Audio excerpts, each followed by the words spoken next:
이스라엘 자손의 온 회중이 엘림에서 떠나 엘림과 시내산 사이에 있는 신광야에 이르니 애굽에서 나온 후 둘째 달 15일이라.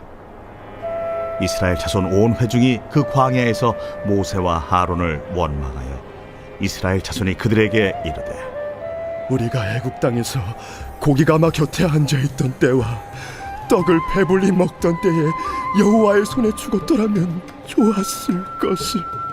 너희가 이 광야로 우리를 인도해내어 이 온 회중에 주려 죽게 하는도다. 그때에 여호와께서 모세에게 이르시되, 보라, 내가 너희를 위하여 하늘에서 양식을 비같이 내리리니 백성이 나아가서 일용할 것을 날마다 거둘 것이라. 이같이 하여 그들이 내 율법을 준행하나 아니하나 내가 시험하리라. 여섯째 날에는 그들이 그 거둔 것을 준비할지니 날마다 거두던 것에 갑절이 되리라. 모세와 하론이 온 이스라엘 자손에게 이르되, 저녁이 되면 너희가 여호와께서 너희를 애굽 땅에서 인도하여 내셨음을 알 것이요, 아침에는 너희가 여호와의 영광을 보리니 이는 여호와께서 너희가 자기를 향하여 원망함을 들으셨음이라. 우리가 누구이기에 너희가 우리에게 대하여 원망하느냐? 여호와께서 저녁에는 너희에게 고기를 주어 먹이시고 아침에는 떡으로 배불리시리니 이는 여호와께서 자기를 향하여 너희가 원망하는 그 말을 들으셨음이라. 우리가 누구냐? 너희의 원망은 우리를 향하여 함이 아니요 여호와를 향하여 함이로다. 모세가 또 하론에게 이르되, 이스라엘 자손의 온 회중에게 말하기를 여호와께 가까이 나아오라. 여호와께서 너희의 원망함을 들으셨느니라 하라. 아론이 이스라엘 자손의 온 회중에게 말하매 그들이 광야를 바라보니 여호와의 영광이 구름 속에 나타나더라. 여호와께서 모세에게 말씀하여 이르시되, 내가 이스라엘 자손의 원망함을 들었노라. 그들에게 말하여 이르기를 너희가 해질 때에는 고기를 먹고 아침에는 떡으로 배부리니 내가 여호와 너희의 하나님인 줄 알리라 하라. 할렐루야! 오늘 함께 예배를 드리는 우리 믿음의 성도님들 주님의 이름으로 환영하고 축복합니다. 오늘 함께 우리가 말씀을 나누고 또 함께 은혜를 나눌 때 주님 주시는 귀한 은혜와 능력이 우리의 연약한 믿음을 붙들며 다시금 굳건케 하시는 그런 귀한 시간이 되기를 간절히 소망합니다. 놀이동산에 가면 다람쥐통이라는 놀이기구가 있습니다. 원통형의 놀이기구에 사람들이 앉아 안전벨트를 매면 이 통이 뱅글뱅글 돌아가는 그런 놀이기구이죠. 이 놀이기구의 이름이 다람쥐통인 이유는 다람쥐가 돌리는 쳇바퀴를 닮아서 그렇게 붙여졌다고 하더라고요. 우리 삶도 다람쥐 쳇바퀴를 돌리는 것과 같을 때가 있습니다. 매일 반복되어지는 일상이 지루함을 넘어서 불평과 불만을 불러오게 될 때가 있지요.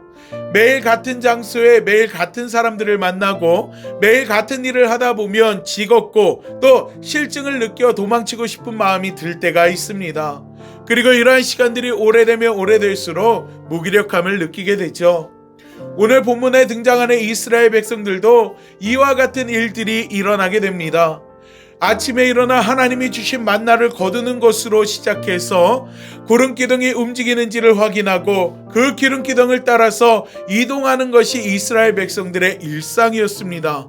매일 아침 먹을 만나를 거두는 일을 한 번에 하면 좋으련만 한 번에 많은 양을 거두게 되면 썩어버리고 오직 안식일 전날에만 이틀치를 거둘 수가 있었지요. 하나님께서 이스라엘 백성들에게 이와 같이 하신 이유는 그들을 힘들게 하기 위함이 아니라 하나님의 율법을 준행하는지 그렇게 하지 않는지 시험하기 위함이었다고 성경은 말하고 있습니다. 즉 매일 아침 그들은 만나를 거두며 의지할 것 없는 광야에서 하나님을 의지하는 믿음의 훈련을 받고 있었던 것입니다. 그런데요, 이스라엘 백성들의 입장에서 생각을 해보면 하늘에서 만나가 내리는 일은 분명 초자연적인 현상이었습니다. 이 초자연적인 자연현상이 언제 끝나게 될지 모르는 불안감이 이들 가운데 늘 함께하고 있었다는 것입니다. 때문에 그날 먹을 양식을 준비된 것에 대해서 감사하기보다 다가올 미래에 대한 불안감이 그들의 마음을 주장하게 되는 날들이 점점 많아지게 되면서 인도하시는 하나님에 대한 불신이 생겨나기 시작합니다. 사랑하는 믿음의 성도 여러분, 이스라엘 백성들의 모습을 보면서 우리의 삶을 돌아보면 우리 역시 이스라엘 백성들과 같이 함께 하시는 하나님을 바라보지 못하고 오히려 아직 일어나지 않은 미래의 일에 대해서 염려하고 근심하거나 혹 앞에 놓여진 문제로 인해서 하나님을 원망하고 불신하는 모습들이 있음을 발견할 수가 있습니다. 이는 우리의 믿음이 역시 약하기 때문이죠. 이스라엘 백성들이 매일 반복되어지는 일상 속에서 불평과 불만이 생기고 감사함을 잃어버린 것, 그리고 매일 내려주시는 만나를 맛봄에도 불구하고 불안해하는 이유는 바로 그들의 믿음의 문제 때문이었습니다.